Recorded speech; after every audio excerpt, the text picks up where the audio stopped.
Hello friends, मेरा नाम है अंजलि के और आप सभी का मेरे इस यूट्यूब चैनल ज्ञान अब में स्वागत है। जैसा कि ये संविधान भारतीय संविधान की सीरीज़ हमने शुरू की है, तो आज का ये जो वीडियो है ये भारतीय संविधान के भाग 4 के ऊपर है। तो भारतीय संविधान का जो भाग 4 है वो राज्य की नीति के निदेशक तत्व के ऊपर है। इसको इंग्लिश में directive principles of state policy कहा गया है। इसके अंतर्गत अनुच्छेद 36 से लेकर अनुच्छेद 51 तक का समावेश किया गया है। और ये जो directive principle of state policy है, ये जो कॉन्सेप्ट है, ये आयरिश कॉन्स्टिट्यूशन से लिया गया है। ये याद रखिएगा। ये मतलब आप जो कभी किसी गवर्नमेंट के एग्ज़ाम की प्रिपेयर कर रहे होंगे तो ये आ सकता है। और इसके बाद है जो राज्य की नीति के निदेशक तत्व, इसको मैं डीपीएस भी बोल लेती हूँ। इसका वर्गीकरण कुछ तीन भागों में किया गया है। समाजवादी एक है, एक गांधीयन है और एक उदारपंथी मतलब लिबरल है।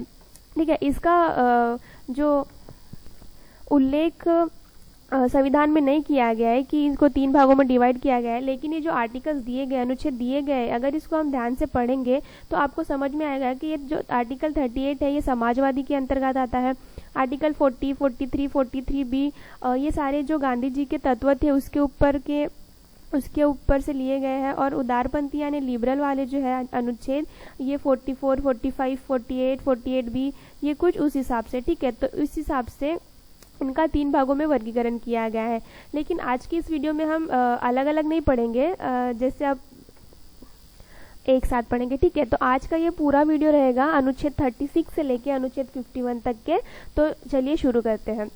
सबसे पहला है भाग 4 के अंतर्गत आता है परिभाषा। आर्टिकल 36 में परिभाषा दी गई है राज्य शब्द की। जो आर्टिकल 36 में परिभाषा दी गई है राज्य शब्द की, जो भारतीय संविधान के भाग 3 में जो राज्य शब्द की परिभाषा दी गई है वो ही सेम परिभाषा अनुच्छेद 36 में भी दी गई है। ठीक है। राज्य शब्द का अर्थ यहाँ पे किसी सरकार से रिलेटेड है, मतलब जो सरकार या जो व्यक्ति राज्य पे शासन करेगा उसका अर्थ अनुच्छेद 36 में दिया गया है।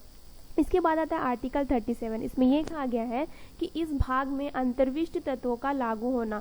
भाग 4 में जितने भी तत्व या जितने भी अनुच्छेद दिए हैं, अगर उसको आप लागू नहीं करते या उसका कोई डिसरिस्पेक्ट करता है, तो जैसे कि भाग 4 में जो भाग 3 में जो मूलभूत अधिकार के बारे में थे, उसमें अगर किसी मूलभूत अधिकार या मौलिक अधिकार का अगर आप उल्लंघन करते हैं, तो आप उल्लंघन मतलब आपको अगर मौलिक अधिकार नहीं मिल पा रहे हैं, आप वंचित है, तो आप डायरेक्ट कोर्ट के पास केस डाल सकते हैं या कोर्ट को अपील कर सकते हैं। लेकिन भाग 4 में ऐसा नहीं है। अगर भाग 4 के अंतर्गत आए हुए अनुच्छेद का अगर उल्लंघन होता है तो आप डायरेक्ट कोर्ट के पास नहीं जा सकते, ना सुप्रीम कोर्ट के पास जा सकते हैं, ना हाई कोर्ट के पास जा सकते हैं। ठीक है। ये अनुच्छेद 37 में कहा गया, इस भाग में अंतर्विष्ट तत्वों का लागू होना। इसके बाद आता है आर्टिकल 37। आर्टिकल 37 में ये कहा गया है कि राज्य लोक कल्याण की अभिवृद्धि के लिए सामाजिक व्यवस्था बनाएगा। राज्य मतलब सरकार, जिसकी सरकार रहेगी वो लोगों के कल्याण के लिए जितनी भी हो सकता है सामाजिक व्यवस्था, वो अच्छी से अच्छी सामाजिक व्यवस्था बनाएगा। ये आर्टिकल 38 में कहा गया है। इसके बाद आता है आर्टिकल 39। आर्टिकल 39 में कहा गया है कि राज्य द्वारा अनुसरणीय कुछ नीति तत्व, जो राज्य कुछ ऐसी नीति अपनाएगा जिसमें क्या आएगा कि जो स्त्री और पुरुष है उन दोनों को कमाने का समान अधिकार मिलेगा। दोनों स्त्री और पुरुष में भेदभाव नहीं किया जाएगा। जब वेतन डिस्ट्रीब्यूशन का, सैलरी डिस्ट्रीब्यूशन का जब आएगा, मतलब अगर पुरुष को जो सेम जॉब है अगर वो स्त्री को भी है तो दोनों को सेम जॉब के लिए सेम पे किया जाएगा। ये आर्टिकल 39 में कुछ राज्य नीति में कहा गया है। इसके बाद आता है आर्टिकल 39 का। इसमें कहा गया है कि समान न्याय और निःशुल्क विधिक सहायता। समान न्याय मतलब राज्य के हर एक नागरिक को समान न्याय मिलेगा। ये आर्टिकल 39 के अंतर्गत कहा गया है। इसके बाद आता है आर्टिकल 40। आर्टिकल 40 में ग्राम पंचायत का संगठन के बारे में बताया गया है कि राज्य ग्राम पंचायत का संगठन करेगा। ठीक है। और उसको एक ऐसे पावर प्रदान करेगा जो एक राज्य को चलाने में समर्थ रहेगा, जो राज्य को अंदर से मतलब राज्य को पूरी तरह अंदर से स्ट्रांग बनेगा। ये आर्टिकल 40 में कहा गया, अनुच्छेद 40 में ग्राम पंचायत का निर्माण के लिए कहा गया है। इसके बाद आता है अनुच्छेद 41 आर्टिकल 41। इसमें कहा गया है कि कुछ दशाओं में काम, शिक्षा और लोक सहायता पाने का अधिकार। मतलब अगर राज्य की सीमा के अंतर्गत जॉब अपॉर्चुनिटीज़, एजुकेशन और लोक कल्याण में लोक सहायता के लिए, मतलब हॉस्पिटलिटी और जितने भी कुछ लोगों के कल्याण के लिए, हितों के लिए जो काम होते हैं वो पाने का अधिकार आर्टिकल 41 में दिया गया है। इसके बाद आता है आर्टिकल 42। इसके अंतर्गत कहा गया है कि काम की न्याय संगत और मानवोचित दशाओं का काम तथा प्रसूति सहायता का उपबंध।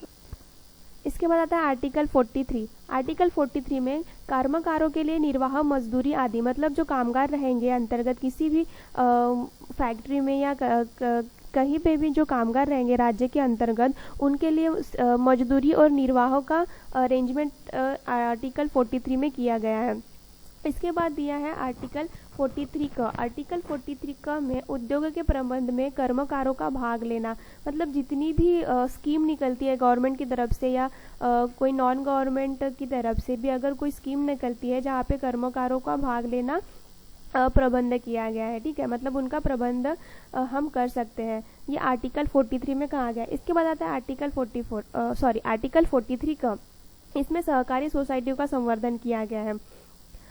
इसके बाद आता है आर्टिकल 44। आर्टिकल 44 में नागरिकों के लिए समान सिविल संहिता, भारत के अंतर्गत आए गए किसी भी राज्य क्षेत्र में नागरिकों को समान सिविल संहिता प्राप्त करने का प्रयास राज्य करेगा, ठीक है, आर्टिकल 44 में कहा गया है।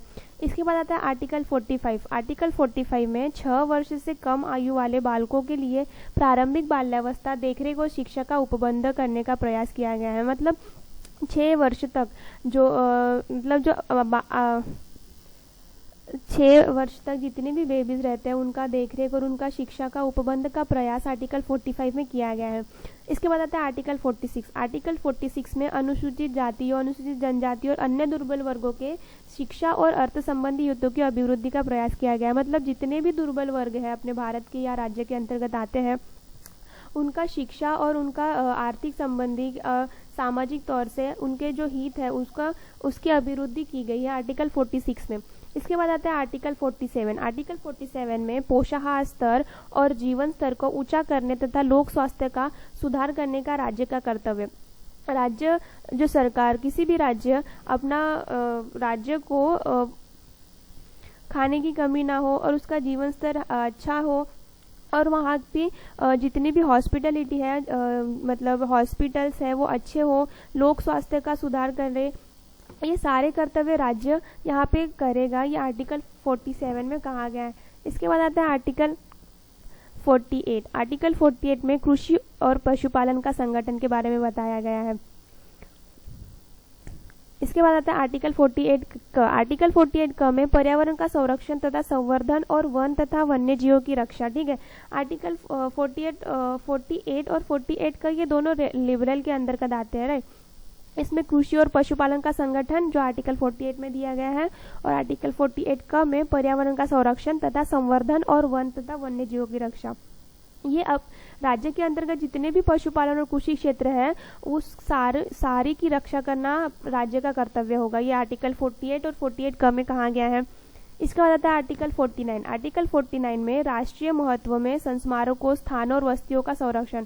राज्य के अंतर्गत आए गए कोई भी संस्मारक हो या स्थान हो जो हिस्टोरिकल कहलाते हैं या कोई वस्तु ऐसी है जो बहुत पुरानी या उसको संरक्षण करना है, तो ये सारा आर्टिकल 49 के अंतर्गत आता है। इसके बाद आता है आर्टिकल 50। आर्टिकल 50 में कार्यपालिका से न्यायपालिका का पृथक्करण। इसका मतलब ये है कि राज्य की लोक सेवाओं में न्यायपालिका को कार्यपालिका से पृथक करने के लिए राज्य कदम उठाएगा, ये आर्टिकल 50 में कहा गया है। इसके बाद आता है आर्टिकल 51। आर्टिकल 51 में अंतर्राष्ट्रीय शांति और सुरक्षा की अभिवृद्धि का प्रयास किया गया। अंतर्राष्ट्रीय मतलब भारत के अंतर्गत जितने भी राज्य क्षेत्र आते हैं उसमें समझौता हो, शांति बनाए रखे और सुरक्षा की अभिवृद्धि हो, आर्टिकल 51 में कहा गया है। इसके बाद आता है आर्टिकल 51 में मूल कर्तव्य बताए गए हैं। वो मूल कर्तव्य मैं आपको बता देती हूँ किस प्रकार है। वो कुछ ऐसे कहे गए हैं कि भारत के प्रत्येक नागरिक का यह कर्तव्य होगा कि पहला जो है वो उसमें ये कहा गया है कि संविधान का पालन करे और उसके आदर्शों, संस्थाओं, राष्ट्रध्वज और राष्ट्रगान का आदर करे। मतलब अपने भारत का संविधान जो है, संविधान का सबने पालन करना चाहिए और उसके आदर्शों को भी अपनाना चाहिए और संस्थाओं, राष्ट्रध्वज और राष्ट्रगान का भी आदर करना चाहिए। इसके बाद आता है इसमें सेकंड नंबर का, स्वतंत्रता के लिए हमारे राष्ट्रीय आंदोलन को प्रेरित करने वाले उच्च आदर्शों को हृदय में संजोए रखे और उनका पालन करें। भारत की प्रभुता, एकता और अखंडता की रक्षा करें और उसे अक्षुण्ण रखें। ऐसे कुछ बहुत सारे मूल कर्तव्य दिए गए हैं जो हम सबको, राज्य के अंतर्गत आए हुए हर एक नागरिक को पालन करना चाहिए। तो ये भाग 4 यही तक के था, आर्टिकल 51 क तक के ही था। तो ये हो गया हमारा भाग 4 जो कि था राज्य के नीति के निदेशक तत्व के ऊपर, राइट। तो ये भाग 4 यहाँ पे पूरा खत्म हो चुका है। अगले वीडियो में हम 5 के ऊपर देखेंगे। तो आपने मेरा वीडियो पूरा देखा है, इसलिए बहुत बहुत शुक्रिया। अगर आपने मेरा चैनल अभी तक सब्सक्राइब नहीं किया होगा तो सब्सक्राइब कर लीजिए, पसंद आया होगा तो लाइक और कमेंट और शेयर जरूर कीजिएगा। तो मिलते हैं नेक्स्ट वीडियो में। Thank you.